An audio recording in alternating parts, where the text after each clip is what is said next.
Bismillah. Allahu i lartësuar, kur dënë diçka me të dhanë, njëherë të largon ta merr çata që ti e ke për me të pastru edhe me fillu ti prej zerës. Ky rregull quhet rregulli i pastrimit, rregulli i stabilizimit të themeleve, mi rregullu themelet.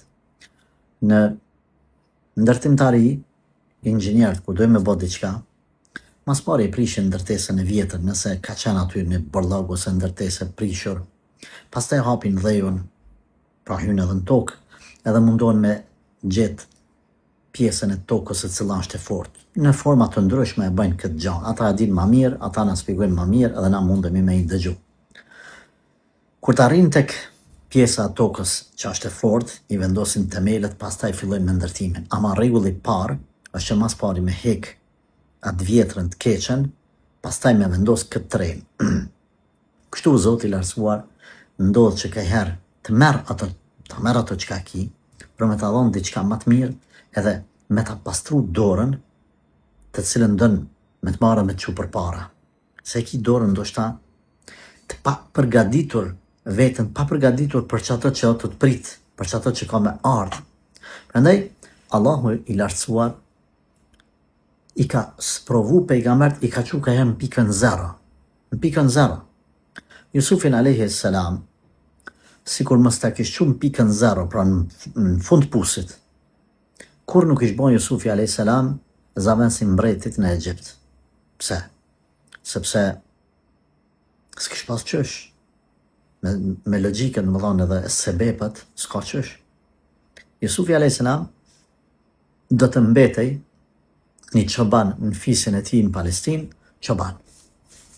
Por ja që ndodhi, edhe çfarë peripeci e tjerë sa vite, edhe ti habitesh, domethënë kur i analizon, merr një pozicion Jusufi alayhis salam në pos, edhe logjikisht e pa kuptim çka ka bë djali i vogël, çka ka bë babën pejgamber, veti pa faj, pa sherr, do vllazën zullumçar.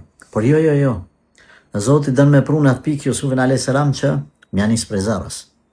Pejgamberi alayhis salatu wassalam ka thënë kush lën diçka për hir të Allahut azza wa jall, Zoti ka më kompenzuar me diçka më të thjeshtë. Këherë, nëse je në diçka që e sheh që s'është në rregull, duhet me lan, duhet mu tërheq, qoftë ajo, domethënë pasuri, qoftë shoqëri, qoftë punë.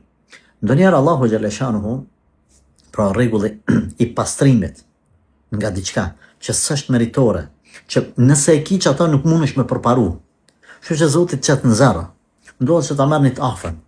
Se po ta kesh çet afërm, s'mundesh ti me mrin që aty ku duhet me mri. Ato e çon inshallah në xhenet, edhe ti ec përpara. Përmendet se një njeri ndërtonte en prej lloçe. Qypa, këso gjana. Edhe njerë aty në ato objektin e vetë ku i kishë nërtu, bje një tërmet ose ndodh diçka, një fatkeqësi, edhe thehen kretë ato, kretë pasunia e bje në zero. Këllën aty një njëre menqër edhe shek të mërzitur, i thotë, mësu mërzit, se ndoshta Allahu xhalla shanu është duke të përgatit për diçka më të madhe. A i thotë, çfarë më madhe kër unë kom metë në zero? Edhe nga nevoja, për me hongër bukë, se po des për bukë, çka bën? Shkon edhe janis më punu me gdhendjen e gurit. Një punë shumë më të vlefshme se sa ajo që, domethënë, më e pagume për atë zaman, se sa kjo para që e bante. Mas disa vite, 5-6 viteve u bë ekspert. Mas 10 vitesh, ndërtoi shtëpia, pallate, u bë pasoniku prej më të mëdhajve me djersën e tij në atë qytet. Edhe ati që tash i ran më tha, 10 vjet me pas shitun e çypat lloçit, unë nuk kisha mujt asnjë dyqan me e bë, kështu i bona pallatet. Pra nuk dihet ku është hajri. E jona është që ka thënë Allahu xhalla shanu që në momentin që ti bjen zero, mos me humbi yaqinin, bindjen të Allahu xhalla shanu se është të ndodh një hajr. Allah është të pastru për diçka. Zoti ka të pastron në kohë. Ka bjen një kohë që ti domethënë nuk mundesh mi kalu ditët. Ti nuk të bëhet, kanë ndodhur për shkak njerëz kanë shkuar në burg, edhe kanë filluar domethënë s'ka shku koha. E ka testu në kohë Zoti, ka pastru në kohë. Pastaj që aty në burg është bën hafëz, ose ka ndalë dhe ka rigjeneru vetën e vetë. E ka pastru në antarët familjes. E ka pastru në pasuni, e ka marrë pasunin. E ka pastru përmes një sprove. E ka që Zoti.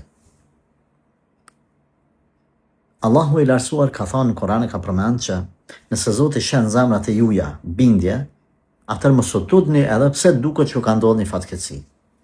Sa njerëz kemi ne që kanë hup në bizneset e tyre, në familjet e tyre, tjerë, për shembull Ejubi alayhi salam, këtë familjen, dhe vdekur veç bashortja ka met, këtë pasunin të zhdukur, trupin lëm, katastrofë, por Allah azza e ngriti, se Zoti do me testu, me përgatit për diçka. Pashtu pejgamberi sallallahu alaihi wasallam na ka mësuar të çështja e yeqinit e bindjes, një dua që e ka mësuar edhe Ummu Salamën me thonë. Ka thonë pejgamberi sallallahu alaihi wasallam kur ka pa që ka vdekur Abu Salama, e gruaja thjesht mërzit shumë. Ka thonë thuaj një dua që kur ndodh një fatkeqësi, inna lillahi wa inna ilaihi raji'un, inda Allah ta'ala kemi kthy, Allahumma ajurni fi musibati wa akhlif li khayran minha. Allah më shpërblet mua për fatkeqësinë që më ka godit dhe ma kompenzon me diçka më të herë. Çka ju kry bashorti diç?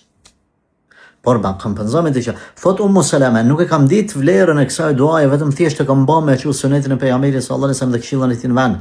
Por Allahu xhaleshan mas nikuar me bindje thoshte kjo. Ma zaventse bashortin tim me Muhammedin sallallahu alaihi wasallam dhe martu me Resulullahin sallallahu alaihi wasallam me diçka më të mirë. Pasha Rabbul Alamin. Wallahi billahi tallahi. Ju betom në Zot. Se kush ka yeqin bindje që Allah është të pastru, të e qitë në zërë për me përgatit me diçka më të fort, edhe hala më mirë, kush ka këtë bindje, edhe punon, nuk po themi me fjetë, mos më keq kuptani, mena e të të sy të qëqanë në shtratin tanë. Përgatituni, rrini krijani bindje se Zoti kur nuk të hupë. Keni me pasë se kjo rënje në zërë është pastrim për atë që ka më ardhë ma vonë. Zoti ju rujtë.